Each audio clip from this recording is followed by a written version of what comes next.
Hello everyone, good evening to all of you. Welcome to the civil point institute Indore. तो guys, ये हमारा postmortem series का ये video number 3 होगा। ठीक है, यहाँ पर 2 लिखा है, दरअसल ये 3 होगा। 2 में हम ऑलरेडी 2 सब्जेक्ट के बारे में बहुत ही अच्छे से डिस्कस कर चुके हैं। यदि आप उनके वीडियो को नहीं देखे हैं तो एक बार प्लेलिस्ट में जाइए। पोस्टमार्टम सीरीज में 2 वीडियो अपलोड है, एनवायरमेंट और हाईवे की, उनको अच्छे से देख लीजिए। साथ में मैंने सर्वे का भी थोड़ा सा जिक्र किया था। अब हम बात करेंगे building material and concrete technology के बारे में कि building material and concrete technology से, कंक्रीट वाले पार्ट से बेसिकली कितने क्वेश्चन पूछे गए हैं और कौन कौन से टॉपिक हैं जो कि बहुत इंपॉर्टेंट है। यदि हम बात करें मध्य प्रदेश सब इंजीनियर एग्जाम की, एक बात बहुत इंपॉर्टेंट बता देता हूँ। यदि इस वीडियो को आप देख ही रहे हो ना तो कम्प्लीटली देखना, आधा अधूरा मत देखना, क्योंकि बहुत ही क्रूशियल टाइम में निकाल के आपको दे रहा हूँ। तो इस टाइम की थोड़ा सा कद्र करना, और आपसे ज़्यादा, हमारे से ज़्यादा तो आपका टाइम बहुत इंपॉर्टेंट है। इतने कम टाइम में आपका एग्जाम होने वाला है, 15 से 20 दिन बचे हुए हैं। तो वीडियो को डबल स्पीड पे देखिए, लेकिन अब पूरा देखिएगा अच्छे से और इनको नोट कर लीजिएगा। इसकी जो पीडीएफ है द सिविल पॉइंट ऐप में, जो फ्री स्टडी मटेरियल वाला सेक्शन है, वहाँ मैं अपलोड कर दूंगा, वहाँ से देख लेना पीडीएफ को। अब हम बात करते हैं कि बिल्डिंग मटेरियल एंड कंक्रीट वाले पार्ट से कितने क्वेश्चन पूछे गए हैं। लेटेस्ट में 2020 में पेपर हुआ था आपका, तो मॉर्निंग शिफ्ट में 11 क्वेश्चन आए हुए हैं, इवनिंग शिफ्ट में 10 क्वेश्चन आए हुए हैं, और अब तक का वेटेज की बात करें 2016 से 20 तक, तो ऑन एन एवरेज इसका 10% का वेटेज रहता है। 10% का वेटेज है, यानी ये सब्जेक्ट आपका कुछ भी हो जाए 10 नंबर तो देके जाएगा। सर, इस 10 नंबर के लिए कौन कौन से चीज़ें पढ़ना है, कहाँ से पढ़ना है, वो सारी चीज़ें बताने वाला हूँ। ध्यानपूर्वक देखिए वीडियो को। यदि हम बात करें कौन कौन से चैप्टर होते हैं इसमें, तो ये चैप्टर दिए हुए हैं, सामने टोटल नंबर ऑफ क्वेश्चंस दिए हुए हैं। तो इनको थोड़ा सा एक बार फटाफट देख लेते हैं। जो बिल्डिंग स्टोन एंड रॉक वाला चैप्टर है, इससे अब तक के 10 क्वेश्चन पूछे गए हैं। 2016 से 20 तक के ऑल 50 के क्वेश्चन लिए गए हैं। ब्रिक से 16 क्वेश्चन पूछे गए हैं। सीमेंट से 23 क्वेश्चन पूछे गए हैं।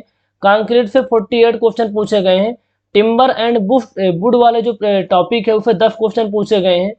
पेंट एंड वार्निशेस से 8 क्वेश्चन। फेरफ एंड नॉन फेरफ मटेरियल से 7 क्वेश्चन पूछे गए हैं। अब यहाँ से टोटल नंबर ऑफ क्वेश्चन के बेसिस पे ये पता चल रहा है कि कौन कौन से चैप्टर बहुत ज़्यादा इंपॉर्टेंट है, कौन कौन से चैप्टर बहुत इंपॉर्टेंट है। लेकिन सर, इनमें से कौन कौन से टॉपिक इंपॉर्टेंट है वो भी मैं बताने वाला हूँ। यदि आप अभी भी तैयारी करना स्टार्ट किए तो आप कौन कौन से चैप्टर पढ़ लेना, मैं अभी बता देता हूँ।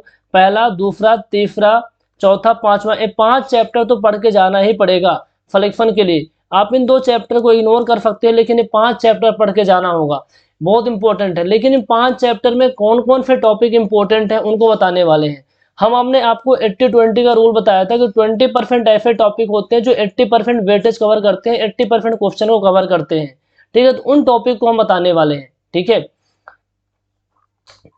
पहला वाला आपका चैप्टर है, चैप्टर स्टोन्स है। ठीक है, जो मैं टॉपिक बता रहा हूँ, यदि आप द सिविल पॉइंट के पेड स्टूडेंट हैं तो आपको ये सारे टॉपिक पढ़ाए गए हैं बहुत ही अच्छे तरीके से। आप उनको एक बार चेक कर सकते हैं, मार्क कर सकते हैं। ठीक है, सारे टॉपिक पढ़ाए गए हैं। लेकिन यदि आपने पहले से कहीं और डिटेल से पढ़ रखा है, सेल्फ स्टडी की है, तो इन टॉपिक को अपने कॉपी पे नोट कर लेना या फिर टिक मार्क कर लेना। पहला वाला आपका स्टोन है। स्टोन में से ये आपके टोटल जो टॉपिक है, 6 टॉपिक बहुत इंपॉर्टेंट है। सभी टॉपिक को बताएंगे, लेकिन इनमें से कौन सा क्रूशियल होगा वो भी बताएंगे। रॉक फार्मिंग मिनरल, जो रॉक्स होती हैं, उन रॉक कौन कौन से मिनरल से बनी होती हैं और उनकी स्पेसिफिक ग्रेविटी के बारे में पढ़ के जाना होगा। Classification of rock, it is very very important. कुछ भी पढ़ो या ना पढ़ो, क्लासिफिकेशन आपको पढ़ के जाना है। क्लासिफिकेशन पढ़ने बस से काम नहीं चलेगा, उनके हर एक क्लासिफिकेशन के एक एक जितने भी एग्जाम्पल होते हैं, हर एक क्लासिफिकेशन के जितने भी एग्जाम्पल होते हैं, उन सभी को बहुत ही अच्छे से, बहुत ही सिद्धांत तरीके से, मतलब एक टेबल बना के लिख लेना है और याद करके जाना है। Classification of rock is very very important topic. फिर जो तीसरा टॉपिक होता है, देखिए ये तो पहला टॉपिक है क्लासिफिकेशन ऑफ रॉक, जो बहुत ज़्यादा इंपॉर्टेंट है। 2 और टॉपिक है, characteristics of good building stone and testing of stones. ये 3 टॉपिक ऐसे हैं जो कि बहुत ज़्यादा इंपॉर्टेंट है। इसके अलावा यदि आप इस चैप्टर को पढ़ ही रहे हो तो इन 3 टॉपिक के अलावा यदि आपके पास टाइम है, पहले से पढ़ रखे हैं, तो 2 टॉपिक और पढ़ के चले जाना कि कौन कौन से टूल्स होते हैं, क्वेरिंग ऑफ स्टोन के कौन कौन से टूल्स होते हैं, कौन कौन से एक्सप्लोजिव मटेरियल का यूज किया जाता है, उनके केमिकल कंपोजिशन क्या होते हैं, नेचुरल बेड ऑफ स्टोन के टॉपिक क्या होते हैं, ड्रेसिंग ऑफ स्टोन क्या होता है, फिजनिंग क्या होता है, पिचिंग क्या होता है, इन टर्म को भी अच्छे से करके जाना है। ठीक है, स्टोन के कौन से टाइप के स्टोन कहाँ यूज किए जाते हैं, ये 4th वाला टॉपिक होगा। तो यदि आप पहले से पढ़े हुए हैं तो ये आपके 6 टॉपिक रेडी होने चाहिए। ये जस्ट अभी आप आज इस वीडियो को देखने के बाद पढ़ाई स्टार्ट कर रहे हैं तो भैया 2 टॉपिक पढ़ लेना, 3 टॉपिक, दूसरा नंबर, 5वां नंबर और 6वां नंबर टॉपिक, ठीक है। इनको अच्छे से नोट कर लो, बाकी इनसे सारे क्वेश्चन आपके बन जाएंगे। ये पहला वाला चैप्टर हो गया आपका। पहले वाले चैप्टर से अब तक के 10 क्वेश्चन पूछे गए थे, अब भी जो क्वेश्चन आएंगे वो सारे क्वेश्चन आप कर लोगे यदि इनको बहुत ही अच्छे से पढ़ के जाते हो तो। चैप्टर 2 आपका ब्रिक स्टार्ट होता है। ब्रिक बहुत इंपॉर्टेंट है। जो पहला टॉपिक आपको ब्रिक के बारे में पढ़ना होता है, बेसिक इन्फॉर्मेशन के बारे में, ब्रिक का लेंथ विड्थ हाइट क्या होता है, यानी स्टैंडर्ड साइज क्या होता है, ट्रेडिशनल साइज क्या होता है, ठीक है। ब्रिक का वेट क्या होता है, ब्रिक में जो फ्रॉग होता है उसकी साइज क्या होती है, डेंसिटी क्या होती है, 1 मीटर क्यूब में कितनी ब्रिक लगती है, बेसिक इन्फॉर्मेशन होती है। इसको करना है पहले, ये बेसिक इन्फॉर्मेशन सबको पता होती है, एक बार क्विक रिविजन करना होगा। कौन कौन से कंपोजिशन होते हैं ब्रिक के अंदर, ठीक है, कौन कौन से इंग्रेडिएंट होते हैं, उनकी परसेंटेज और उनका क्या रोल होता है, अधिक मात्रा होने पे क्या प्रॉब्लम क्रिएट करते हैं, ये सब पढ़ के जाना होगा। एक कंपोजिशन आप ब्रिक में आ जाएगा। ऐसे कौन कौन से, देखो जो ब्रिक होती है मिट्टी से बनाई जाती है, तो मिट्टी में कौन कौन से हार्मफुल इंग्रेडिएंट होते हैं, ये आपका तीसरा वाला टॉपिक होगा। क्लासिफिकेशन ऑफ ब्रिक को बहुत ही अच्छे से करके जाना है और साथ में हर एक क्लासिफिकेशन की प्रॉपर्टी को भी पढ़ के जाना है। क्वालिटी ऑफ गुड ब्रिक, एक गुड ब्रिक की क्या क्या क्वालिटी होनी चाहिए, ये 5वां टॉपिक होगा।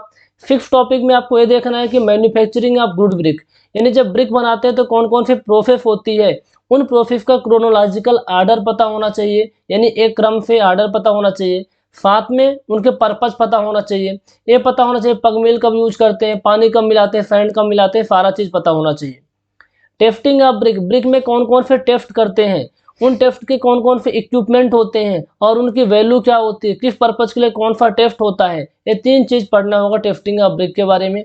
Defect of brick, it is very very important topic. Defect में इफ्लोरेसेंसेस क्या होते हैं, स्पॉलिंग क्या होता है, चप्स क्या होता है ना, इनको पढ़ना होता है। शेप ऑफ ब्रिक ये बहुत इंपॉर्टेंट टॉपिक है, जनरली किसी अन्य एग्जाम में नहीं आता लेकिन सब इंजीनियर बहुत ज़्यादा पूछा गया है। पेविंग ब्रिक क्या होती है ना, बुलनोज ब्रिक क्या होती है, काउनोज ब्रिक क्या होती है, ये सब शेप ऑफ ब्रिक में, यानी classification of brick according to shape पढ़ के जाना होगा। ये आपका 9 नंबर का टॉपिक है।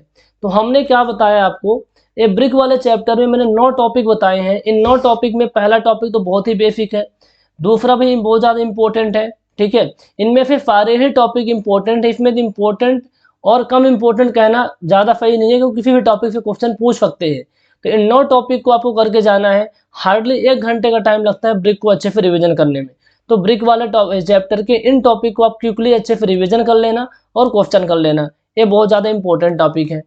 फिर हम चैप्टर 3 की बात करेंगे गाइज। जो चैप्टर 3 है, चैप्टर 3 पेमेंट है। It is very very important topic और बहुत बड़ा टॉपिक है, लेकिन इसको सिस्टमेटिक तरीके से कैसे करना है। सबसे पहले तो ब्रिक में जैसे कौन कौन से इंग्रेडिएंट होते हैं आपने पढ़ा था, और उसी तरीके से पेमेंट में कौन कौन से इंग्रेडिएंट होते हैं उसको पढ़ना होगा, और उन इंग्रेडिएंट का क्या काम होता है, उन इंग्रेडिएंट का क्या काम होता है पेमेंट के अंदर, उसको पढ़ना होगा, ठीक है। एक बात बता देता हूँ, बच्चे बोलेंगे सर लाइन से क्वेश्चन नहीं आते। अभी तक तो लाइन से क्वेश्चन नहीं आया है, लेकिन यदि आप पढ़े हैं तो थोड़ा सा उसके बारे में रिविजन कर सकते हैं, कितने टाइप के लाइम होते हैं, ठीक है। हाइड्रोलिक लाइम क्या होता है ना, अलग अलग टाइप के लाइम के बारे में पता होना चाहिए, लाइम कैसे बनता है ये पता होना चाहिए, कौन सा लाइम कब यूज होता है पता होना चाहिए यदि पढ़ना चाहें आप तो, अदरवाइज इंपॉर्टेंट नहीं है।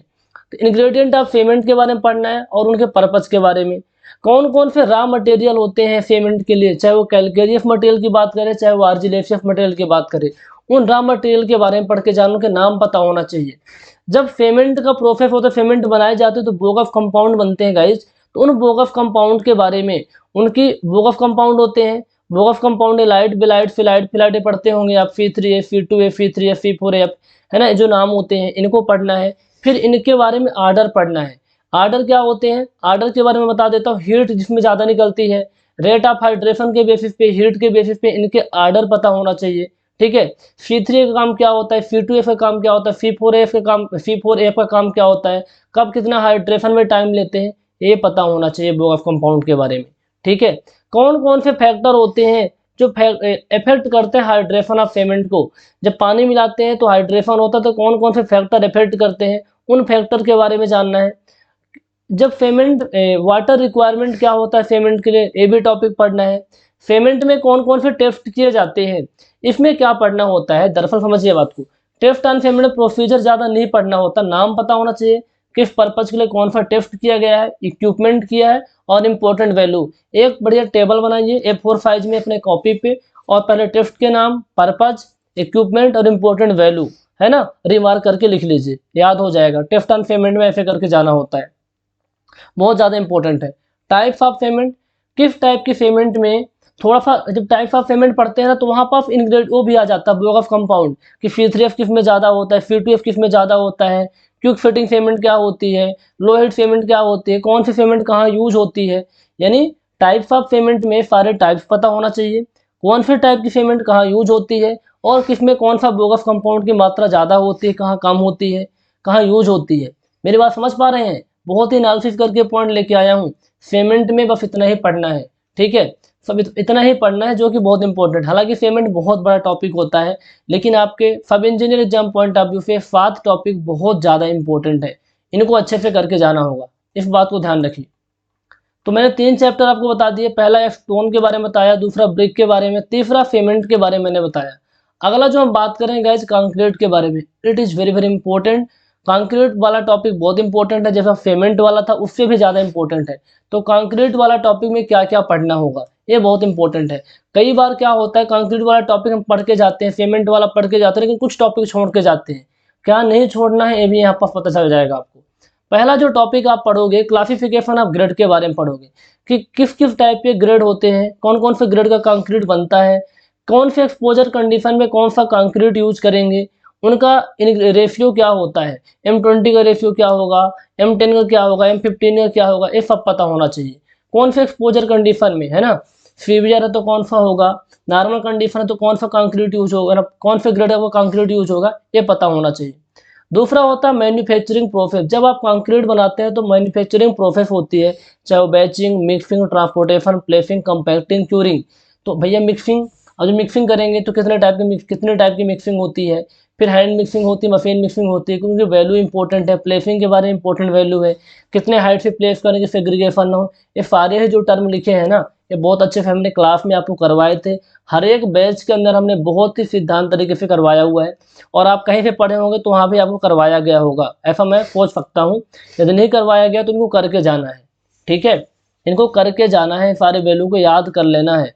हनुमान चालीसा के तरीके से आपको याद होना चाहिए डायरेक्टली, किसी कौन सी वैल्यू होती है, कौन सा कंडीशन में, है ना। जैसे आप हनुमान चालीसा याद हो जाता है ना, पढ़ के बोल बोल के, वैसे बोल बोल के, लिख लिख के, बोल बोल के, लिख लिख के इनको याद रखना पड़ेगा आपको, तब जाके बात बनेगी। और जितने नंबर आप क्वेश्चन लगाएंगे वहाँ से चीज़ें क्लियर होती हैं। तो मैंने 2 टॉपिक बता दिए, किसके बारे में आपको, कंक्रीट के बारे में। तीसरा आपको वाटर सीमेंट रेशियो थोड़ा सा है, वाटर सीमेंट रेशियो कंक्रीट की प्रॉपर्टी को भी अफेक्ट करता है, ये पढ़ के जाना है। फिर जो टेस्ट की बात करें ना, तो टेस्ट में एक टेंसाइल स्ट्रेंथ टेस्ट होता है, कंप्रेसिव। तो टेंसाइल स्ट्रेंथ के बारे में थोड़ा सा पता होना चाहिए, लेकिन उससे ज़्यादा आपको कंप्रेसिव स्ट्रेंथ आप टेस्ट कंक्रीट पढ़ना होता है। कंप्रेसिव स्ट्रेंथ में बहुत सारी वैल्यू होती है, सिलेंडर बना के करते तो क्या होता है, क्यूब बना के क्या करते हैं तो क्या होता है, किस साइज की एग्रीगेट का यूज करते हैं, ये सारी चीज़ें करनी होगी इसके अंदर।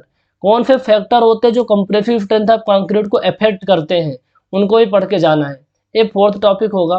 जो 5वां टॉपिक होगा वो वर्केबिलिटी ऑफ कंक्रीट के बारे में बताता है, कंक्रीट कब वर्केबल होती है। तो ऐसे कौन कौन से मेथड्स होते हैं जो मेजर करने के, उन मेथड्स के बारे में पढ़ना है। साथ में कौन कौन से फैक्टर होते हैं जो वर्केबिलिटी को अफेक्ट करते हैं, उनके बारे में करके जाना है, ठीक है। अच्छा, मेजरमेंट ऑफ वर्केबिलिटी में एक पॉइंट में बहुत हाईलाइट करना चाहता हूँ, जो फ्लम टेस्ट होता है, कंपैक्शन फैक्टर और बीबी कंसिस्टोमीटर, इनके बारे में समझना है, इनके इक्विपमेंट के बारे में समझ होनी चाहिए, साइज वगैरह पता होना चाहिए, और कौन सा फ्लम वैल्यू कब कितनी होगी तो किस पर्पज के लिए यूज करेंगे, ये भी पता होना चाहिए। फ्लो टेबल टेस्ट जब पता होना चाहिए, वैल्यू ज़्यादा इंपॉर्टेंट नहीं है, लेकिन 3 बहुत ज़्यादा इंपॉर्टेंट है, फ्लम, कंपैक्शन, बीबी। हाइया कितना बड़ा है फ्लो टेबल, इसको भी थोड़ा सा कर लेना। तो ये आपका मेजरमेंट ऑफ वर्केबिलिटी वाला टॉपिक होता है। It is very very important topic, और अच्छे से करके जाना है आपको, ठीक है। अब फ्लम टेस्ट में कौन सी वैल्यू कब यूज होती है, कंपैक्शन फैक्टर ने, बीबी में, तीनों का एक टेबल बनाना होगा, और सबके टेस्ट के नाम लिखने होंगे और वर्क का नाम लिखने होंगे, आइडिया लग जाता है वहाँ पे। ड्यूरेबिलिटी ऑफ कंक्रीट, है ना, थोड़ा सा करके जाइए, उतना इंपॉर्टेंट नहीं है। अच्छा, मिक्स डिजाइन बहुत बड़ा टॉपिक होता है, फिर मिक्स डिजाइन में क्या पढ़े। पहली बात तो नॉमिनल मिक्स डिजाइन क्या होता है थोड़ी समझ होनी चाहिए। डिजाइन मिक्स के बारे में आपको केवल टारगेट मीन स्ट्रेंथ का फार्मूला पढ़ना है। जब पढ़ेंगे फार्मूला तो वहाँ पर स्टैंडर्ड डेविएशन सिग्मा की वैल्यू याद होनी चाहिए, तभी आप कैलकुलेट कर पाएंगे। एडमिक्सचर के बारे में पता होना चाहिए, कितने टाइप के एडमिक्सचर होते हैं, कौन सा एडमिक्सचर का क्या काम होता है, और उनके जो फार्मूले होते हैं छोटे मोटे वो पता होना चाहिए। एडमिक्सचर ये भी इंपॉर्टेंट टॉपिक है। तो मैंने 9 टॉपिक आपको बताए कंक्रीट के बारे में। अच्छा, इसके अलावा मैंने कुछ स्पेशल पॉइंट लिखे हैं जो कि आपके अन्य एग्जाम में तो सारे टॉपिक पढ़ते हैं जो मैंने ऊपर बताए, सब इंजीनियर में जो एक्स्ट्रा टॉपिक पढ़ने होते हैं इनको देखिए। पहला टॉपिक है स्पेशल पॉइंट का, the maximum permissible size of aggregate for various work. अलग अलग वर्क में किस साइज का एग्रीगेट आप परमिसिबल करते हैं उनके साइज का पता होना चाहिए। मैंने लिखवाया भी था आपको। Permissible limit of solid, permissible limit of solid जैसे कंक्रीट में जब पानी मिलाते हैं तो उन पानी के अंदर ऑर्गेनिक सॉलिड कितना होता है, सस्पेंडेड सॉलिड कितना होता है, डिजॉल्व सॉलिड कितना होना चाहिए। ये व्यापम सब इंजीनियर फेवरेट क्वेश्चन होता है। इनकी वैल्यू पढ़ना है अकॉर्डिंग टू IS 456/2000। डिफेक्ट कौन कौन से कंक्रीट में होते हैं ये पढ़ के जाना है। सेग्रीगेशन, ब्लीडिंग, क्रीप और स्पॉलिंग, ये जो टर्म है ना बहुत इंपॉर्टेंट है, इनको पढ़ के जाना होगा। टेस्ट करते हैं destructive and non destructive test, इन टेस्ट के बारे में पढ़ना है। मिनिमम ग्रेड ऑफ कंक्रीट किस टाइप के कंस्ट्रक्शन के लिए, यानी टाइप्स ऑफ कंस्ट्रक्शन दिया रहेगा, तो उन टाइप्स ऑफ कंस्ट्रक्शन में किस ग्रेड का कंक्रीट मिनिमम यूज करना चाहिए, उससे कम का नहीं हो सकता, उससे ज़्यादा का ही होगा। तो मिनिमम ग्रेड ऑफ कंक्रीट इसकी टेबल होती है, इस टेबल को पढ़ना होगा। तो ये 6 स्पेशल पॉइंट मैंने एक्स्ट्रा ऐड ऑन कर दिए हैं आपके इसमें जहाँ पे क्वेश्चन बनते हैं। तो लगभग इसको आप 10 पॉइंट मान सकते हैं। तो मैंने कंक्रीट में आपको 10 पॉइंट दिए हैं। इन 10 पॉइंट को यदि आप अच्छे से करते हो, शॉर्ट नोट्स बना के रिवीजन करते हो, तो कोई भी क्वेश्चन आपका नहीं छूटेगा। और आई होप पहले से आप पढ़ चुके होंगे इन सारी चीज़ों को। तो मैंने कंक्रीट के बारे में बता दिया। ये मैंने 4 टॉपिक बताए, स्टोन, ब्रिक, सीमेंट और कंक्रीट। ये बहुत ज़्यादा इंपॉर्टेंट है। यदि अभी आप पढ़ रहे थे 4 चैप्टर पढ़ के चले जाना, और पहले से थोड़ा पढ़े तो टिम्बर के बारे में भी पढ़ना होगा, है ना। टिम्बर छोटा सा चैप्टर है और इम्पोर्टेंट होता है। टिम्बर में आपको क्लासिफिकेशन ऑफ टिम्बर उतना इंपॉर्टेंट नहीं है, स्ट्रक्चर ऑफ टिम्बर बहुत ज़्यादा इंपॉर्टेंट है, प्रोसीजर ऑफ टिम्बर बहुत इंपॉर्टेंट है, उसके जो प्रिजर्वेशन होता है और टाइप्स ऑफ प्रिजर्वेशन के बारे में पढ़ना है, मेथड्स ऑफ ट्रीटमेंट पढ़ना है, डिफेक्ट पढ़ना है। ये जो 4 टॉपिक है, 5 टॉपिक कहलाएंगे ना, ये 5 टॉपिक टिम्बर से पढ़ के जाना है, जो मैंने लिख दिए हैं, है ना। जो मैंने 5 टॉपिक लिखे, स्ट्रक्चर ऑफ टिम्बर में जो लेयर्स होती है ना, अलग अलग लेयर्स के अलग अलग पर्पज पढ़ के जाना है बहुत अच्छे तरीके से। तो ये आपका हो गया इंपॉर्टेंट टॉपिक, आपका कवर हो गया। Building material and concrete technology का ये जो 5 चैप्टर में इंपॉर्टेंट टॉपिक हो गया। अब आप पढ़ना ही चाहते हो, आप पढ़े हो पहले से, तो इनको थोड़ा सा और एक बार देखना है, तो मैं बता देता हूँ। पेंट के बारे में पढ़ना है तो पेंट में कौन कौन से कंस्टिट्यूएंट होते हैं, इंग्रेडिएंट होते हैं, वो पढ़ना होगा। डिफेक्ट कौन कौन से होते हैं पेंट में, ये पढ़ना होगा। फिर जब पेंट्स एंड वार्निश है ना चैप्टर का नाम, तो टाइप्स ऑफ वार्निश पढ़ना होगा, डिस्टेम्पर एंड पुट्टी के बारे में। लेकिन इतना ज़्यादा इंपॉर्टेंट नहीं है, आप केवल पेंट के बारे में कंस्टिट्यूएंट ऑफ पेंट पढ़ लेना और डिफेक्ट इन पेंट पढ़ लेना। जो पेंट से क्वेश्चन आएंगे आप कर पाओगे। लास्ट वाला जो चैप्टर होता है फेरफ एंड नॉन फेरफ मटेरियल, अब तक के 7 क्वेश्चन पूछे गए हैं सर। इसमें से 3 चीज़ें पढ़ लेना, आपके क्वेश्चन अभी तक के जो आए हुए हैं, बट बहुत ही लिस्ट इंपॉर्टेंट टॉपिक है। प्रॉपर्टी ऑफ एल्यूमिनियम के बारे में, टाइप्स ऑफ थर्मोप्लास्टिक मटेरियल, और बेसमर प्रोसेस जो होती है जैसे स्टील वगैरह बनाने की, उनके बारे में थोड़ा सा पढ़ना है। तो ये आपके 7 टॉपिक हो, 7वां चैप्टर कंप्लीट होता है। लेकिन मैं तो बोलूँगा पहले से पढ़े हो तो आप रिवीजन करो, उसमें कोई डाउट नहीं है। लेकिन यदि आप अभी पढ़ाई कर रहे हो तो केवल 5 चैप्टर पढ़ के जाना। 5 चैप्टर से यदि आपके 10 क्वेश्चन आएंगे तो कम से कम तो 8 क्वेश्चन आप टिक करके आओगे। लेकिन तो मैं तो ये बोलता हूँ, यदि आप व्यापम सब इंजीनियर के एक्सपीरियंट है तभी इस वीडियो को आप देख रहे हैं। भैया जो आपके थ्योरेटिकल सब्जेक्ट है ना, इतने ज़्यादा इंपॉर्टेंट है, इनका वेटेज कभी कम नहीं होता। इनको बहुत ही अच्छे से करके जाना, ठीक है, इनको बहुत ही अच्छे से करके जाना। और जो मैंने टॉपिक बता दिए ना, 80% का 90 to 95% कवरेज करेंगे, ये हमारी बिल्डिंग मटेरियल में गारंटी है।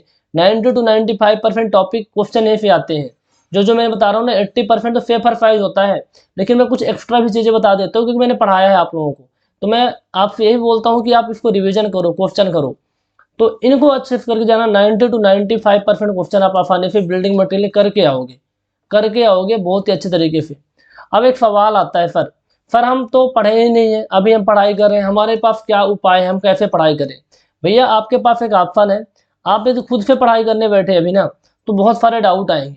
यदि आपके नोट्स हैं, अब कोई ऐसे हैंड बुक भी तो नहीं है कि मैं रिकमेंड कर दूं कि 100%। हैंड बुक से केवल 60 से 70% चीज़ें कवर होती, सारी चीज़ें कवर नहीं होती, क्योंकि जो मैं एक्स्ट्रा पॉइंट लिखूँ हैंड बुक तो लिखे नहीं होते। हैंड बुक बनाए जाते सारे एग्जाम में कंसिडर करके। तो एक तरीका होता है रिविजन का, कर सकते हैं फॉलो, लेकिन उतना ज़्यादा भी नहीं। तो लास्ट मोमेंट में आपको कुछ भी करना है तो आप कर सकते हैं, बट एक काम करिए, यदि आपको कोई प्रॉपर एनालिसिस करके कंटेंट दे दे और जो मैंने बताया है सारे टॉपिक के प्रॉपर आपको नोट्स मिल जाएँ, बिल्कुल टाइपिंग फॉर्म में या फिर लिखे हुए फॉर्म में, और उनके वीडियो लेक्चर मिल जाए ना, तो आप उसको डबल स्पीड पे 2.5 की स्पीड पे भी देखेंगे तब भी समझ में आएगा थ्योरेटिकल सब्जेक्ट होती है। एटलीस्ट 2 की स्पीड पे देख सकते हैं, और 2 की स्पीड पे देख करके उन नोट्स को प्रॉपर रिविजन करके सब इंजीनियर क्वेश्चन करके अपने कॉन्सेप्ट को बूस्ट कर सकते हैं। हार्डली इसको पढ़ने में, छोटा सब्जेक्ट है, 10 आवर का टाइम लगेगा, 10 घंटे का टाइम लगेगा। ये 5 चैप्टर आप पढ़ सकते हैं, 10 घंटे का टाइम लगेगा। 10 घंटे यानी एक दिन के अंदर बिल्डिंग मटेरियल को बहुत ही अच्छे से किया जा सकता है। अब 10 घंटे मैंने टाइम बताया ना, तो इसको आप डबल स्पीड पे देखोगे तो 6-7 घंटे में हो जाएगा। ठीक है, अभी जो 10 व्हील पॉइंट ऐप पे जो वीडियो लेक्चर अवेलेबल है वो लगभग 20-22 घंटे के 20 घंटे के आसपास अवेलेबल है। इनको आप डबल स्पीड पे देखोगे, 2 चैप्टर इग्नोर कर दोगे तो लगभग 17 घंटे के आसपास पड़ेगा। डबल स्पीड पे देखोगे तो 8 घंटे, क्वेश्चन वगैरह लगाओगे तो एक दिन में हो जाएगा। 10-12 घंटे तो पढ़ाई करनी पड़ेगी उस टाइम पे। 10-12 घंटे में एक दिन में एक सब्जेक्ट को बहुत ही अच्छे से किया जा सकता है, यदि पूरे मन से आप पढ़ाई करोगे तो भैया पढ़ लेना चाहिए, है ना। 10 से 12, 10 नंबर एक बार आया है, 4 नंबर एक बार आया हुआ है, मतलब एक शिफ्ट में इतने क्वेश्चन आए हुए हैं, तो 10-12 नंबर के क्वेश्चन आ रहे हैं तो कोई बुराई नहीं है, सब्जेक्ट पढ़ के जाना है, बहुत इंपॉर्टेंट है। अभी तो ये मोस्ट इंपॉर्टेंट जो 7 सब्जेक्ट मैंने हजारों बार चिल्लाया है, उसमें आपका ये तीसरे या चौथे नंबर पे आता है, करके जाना होगा। तो यदि आपको एक कंटेंट चाहिए बिल्डिंग मटेरियल का, तो इंडिविजुअल सब्जेक्ट ना लेकर के, केवल इंडिविजुअल सब्जेक्ट ना लेकर के आप स्वाभिमान बैच ज्वाइन कर सकते हैं। इस स्वाभिमान बैच में हमने आपको क्या किया है, बहुत ही फीस कम कर दी है। जो हमारी 5000 फीस थी इसको हमने 80% कम करके आपके लिए कितना कर दिया, 1000 रुपये कर दिया है, ताकि जो बच्चे लास्ट मोमेंट में पढ़ रहे हैं उनका भी कुछ भला हो जाए। तो 1000 रुपये के अंदर सारे सब्जेक्ट हम आपको दे देंगे, टेक और नॉन टेक के subject, test series, e book, ये सारी चीज़ें, तो आप बहुत अच्छे से कर सकते हैं। यदि आपके पास नोट्स हैं, यदि आप पहले से पढ़े हुए हैं, तो कोई ज़रूरत नहीं है दूर दूर तक परचेज करने की। आपको हम एक वीडियो डेली देंगे एनालिसिस पोस्टमार्टम करके। टाइम मिला तो 2-3 सब्जेक्ट एक साथ निपटाएंगे, ताकि बहुत कम टाइम के अंदर सारे सब्जेक्ट हो जाए, क्योंकि टेक्निकल के सब्जेक्ट है, नॉन टेक के हैं, और ये बहुत क्रूशियल टाइम निकाल के मेरे को आना पड़ता है। तो मिलेगा टाइम तो बहुत जल्दी कर देंगे, अदरवाइज 1 वीक के अंदर तो मैं कर ही दूंगा सारे सब्जेक्ट का पोस्टमार्टम। ठीक है, यदि आपकी तैयारी नहीं है बहुत अच्छे से, या फिर कुछ सब्जेक्ट आपके वीक हैं, तो ये बैच आप ले करके अच्छे से कर सकते हैं। हमने क्या किया था, सर्वेइंग के बारे में थोड़ा सा क्यों बता देता हूँ। सर्वेइंग के बारे में हमने, सर्वेइंग का 18 से 20 नंबर कई बार क्वेश्चन आए हुए हैं, तो सर्वेइंग का हमने अलग से 10 घंटे में प्रॉपर क्वेश्चन थ्रू कॉन्सेप्ट मैंने डिस्क्राइब किया है, रिविजन क्लासेस, जो कि द सिविल पॉइंट ऐप पे अवेलेबल है, आप उनको ले सकते हैं। बहुत ही मिनिमम प्राइस है, मतलब सोच भी नहीं सकते, 49 रुपीज़ हमने कर दी है। आप इंडिविजुअल सब्जेक्ट सर्वेइंग को पढ़ सकते हैं। अच्छा गाइस, यदि आपकी बहुत ही अच्छी तैयारी है, ठीक है, बहुत अच्छा आपने पढ़ लिया है, तो लास्ट मोमेंट में एक गलती कभी मत करना। आप जो पेपर देने जा रहे हो ना, आपका कॉन्सेप्ट से सामना नहीं होगा, आपका सामना क्वेश्चन से होगा। तो नंबर ऑफ क्वेश्चन जितने ज़्यादा आप लगा सकते हो इस टाइम पे लगाओ। रिवीजन कैसे करना है, क्योंकि एक बार रिवीजन कर लेना, फिर क्वेश्चन लगाना है। जो क्वेश्चन नहीं बनते वो टॉपिक को जाके पढ़ना है नोट्स में, फिर रिवीजन करना है, फिर क्वेश्चन लगाना है। अब इसके लिए एक तरीका होता है, बुक खोल के बैठ जाओ, क्वेश्चन लगाओ। दूसरा तरीका होता है कि आपका एग्जाम ऑनलाइन मोड में होगा, तो आप ऑनलाइन टेस्ट सीरीज लगाओ। क्योंकि ऑनलाइन टेस्ट सीरीज लगाने से क्या फ़ायदा होता है कि आपके पास एम्फर्स नहीं होता, आपके सामने टाइमर चलता है, तो आपका दिमाग बिल्कुल ना प्रेशर में आके काम करना पड़ता है ना। आपका दिमाग डाइवर्ट हो ही नहीं सकता, क्योंकि सामने टाइमर चल रहा होता है। जब हम बुक खोल के पढ़ते हैं तो वहाँ तो ठीक है, आप उतना ज़्यादा अच्छे से नहीं कर पाते। एक बार तो बुक से करिए, लेकिन टेस्ट सीरीज बहुत ज़्यादा इंपॉर्टेंट है। टेस्ट सीरीज आपको टाइम मैनेजमेंट करना सिखा देगी। आपकी जो गलतियाँ होती है वो गलतियाँ आप दूर करना सीख जाएंगे। तो ये test series the civil point app पे अवेलेबल है। टेस्ट सीरीज के बारे में यदि हम बात करें तो टोटल हमने 32 टेस्ट दिए हुए हैं। 10 आपको फुल लेंथ मिल जाएंगे टेक प्लस नॉन टेक के, 15 टेक्निकल के सब्जेक्ट वाइज मिल जाएंगे, और आपके 7 नॉन टेक के सब्जेक्ट वाइज मिल जाएंगे। इन सारे टेस्ट को करना है, और करने के बाद इनको एनालिसिस भी करना है। ऐसे टेस्ट लगाने बस से मुंह उठा के कुछ काम नहीं होने वाला। आप टेस्ट को लगाओ, एक दिन में एक टेस्ट फुल लेंथ लगाओ, फिर उस मान लीजिए आपके 130 नंबर आ रहे हैं, तो आप देखो 70 क्वेश्चन कौन से नहीं बन रहे हैं, उन क्वेश्चन को देखो। लेकिन यदि 70 क्वेश्चन में से 40 क्वेश्चन ऐसे भी हो सकते हैं, 40 क्वेश्चन है, 20-30 क्वेश्चन ऐसे हो सकते हैं जिनको आपने पढ़ा है फिर भी नहीं बन रहे हैं, उस पर काम करना है। जिसको आपने नहीं पढ़ा है उसको इग्नोर करिए, क्योंकि अभी आप पढ़ नहीं सकते इतनी जल्दी सारी चीज़ें। लेकिन यदि आपके 20-30 क्वेश्चन आपके पढ़े हुए टॉपिक से जो आपको भूल रहे हैं, आपके कॉन्सेप्ट लूज हो रहे हैं, आपको वैल्यू भूल जाती है, कैलकुलेशन मिस्टेक हो रही है, तो उन 20-30 क्वेश्चन को डेली अपने कॉपी पे उनके पॉइंट को लिखो, अपने नोट्स में हाईलाइट करो, प्रॉपर रिवीजन करो, फिर नेक्स्ट टेस्ट दो। तो नेक्स्ट टेस्ट में भी ऐसे कुछ होंगे, इंप्रूवमेंट होगा। मान लीजिए 135 नंबर आपका आता है, कौन कौन से क्वेश्चन नहीं बनते, फिर से कुछ एक्स्ट्रा टॉपिक मिलेंगे, ऐसा तो नहीं सेम टॉपिक होंगे। यदि आप उनको पढ़े हुए हैं और उनमें से आपका मिसिंग होता है, तो आपकी जिम्मेदारी बनती है कि उन टॉपिक को अच्छे से करो। ठीक है, मैं नहीं कहता आपको 200 में 200 और, लेकिन एवरेज बच्चे की बात हो रही, जो बहुत अच्छे तैयारी किए हैं उनके लिए तो ठीक है भैया, आप तो अच्छे से करो, है ना, आप तो रैंक 1 लाओ, है ना, ये इंपॉर्टेंट है। लेकिन जो एवरेज बच्चे हैं, जिनके 120 130 नंबर आ रहे हैं, उनके लिए यही है कि जो आप टॉपिक पढ़े हुए हैं, जहाँ गलती आप कर रहे हो उस पर आप फोकस करो, बार बार रिविजन करो, लिख लिख के रिविजन करो। ठीक है, लेकिन पढ़ो अच्छे से। द सिविल पॉइंट आपके लिए, आपको कोई भी कंटेंट चाहिए, हमारी पूरी टीम आपके लिए वर्क कर रही है, हम भी कर रहे हैं। कोई भी कंटेंट चाहिए, the civil point app download कर लीजिए, वहाँ पे कंटेंट आप ले सकते हैं। कोई भी क्वेरी है, इस नंबर पे आप कांटेक्ट करिए। आपको नेक्स्ट सब्जेक्ट कौन सा चाहिए और ये सेशन कैसा लगा, दोनों ही चीज़ें आपको कमेंट करके बतानी होगी इस वीडियो के नीचे। Okay, thank you so much, have a nice day.